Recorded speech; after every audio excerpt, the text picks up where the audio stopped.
And today I'm taking a look at one of the first items I'm reviewing here that I bought at Frankenstein's while I was visiting California just this last December. This is the Black Series figure of Ahsoka, which released in 2023 as part of a wave that has not yet released in NZ. She was due to release in November at our EB Game stores if I remember correctly. Because I placed a pre-order down for that toy back when I was living in a different city, I had to cancel that pre-order because my partner and I ended up moving cities, and then the date changed to December. While I was traveling in December, I found her in person and my pre-order changed again to January.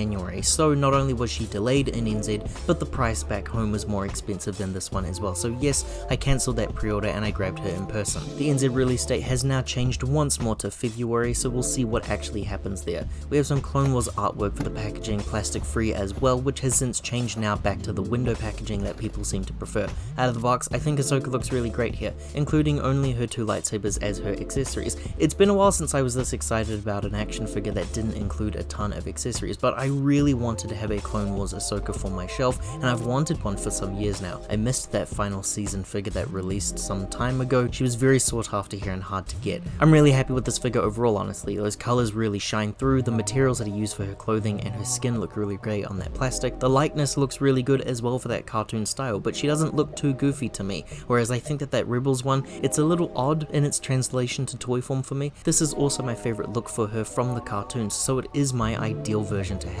Her articulation is actually pretty decent as well. You can move her head around quite a lot if you push through those shoulder parts there. Her neck has its own rotations as well, so there's movement in two different spots here. Rotates and bends for the arm and clavicle movements too, so there is a lot on offer. She can rotate and bend at the elbow, it's the single bend here too, and there's rotates and bends in her hand, all of which can be said for the other arm. It moves the exact same way. She's got some rotates in her waist, which I really like to see on Jedi type characters, and her legs can move upwards and outwards, but a little bit less than other figures because that skirt does get in the way a little bit there. Single bend in the knees, some rotates there as well. The feet also have bends, but not really any rotational articulation. Standing test, she's quite skinny and the feet are very small, so she does need a little bit of effort. Accessories, like I said, are just her two sabers. One is smaller than the other, and it is a really solid thick color of green. The lightsaber piece is also thicker than what I'm used to, which is really nice to see. Some of them are really thin and they look like they could easily break. The blades can be removed from the hilt so that you can equip them onto her skirt if you would like. It's a pretty solid peg that goes into that skirt piece as well, so they're going to stay there without falling out easily. Now Ahsoka's hands are positioned in a way that means that she can only confidently hold one of them. Unfortunately, she can't really hold on to the saber in the other hand. It just kind of slips out from underneath her unless I have her hold the lightsaber in a very weird specific way. The workaround that I found was that if you actually just take that smaller blade and you flip it so that she's holding it upside down just like she does in the show, you can have the peg that should go in her skirt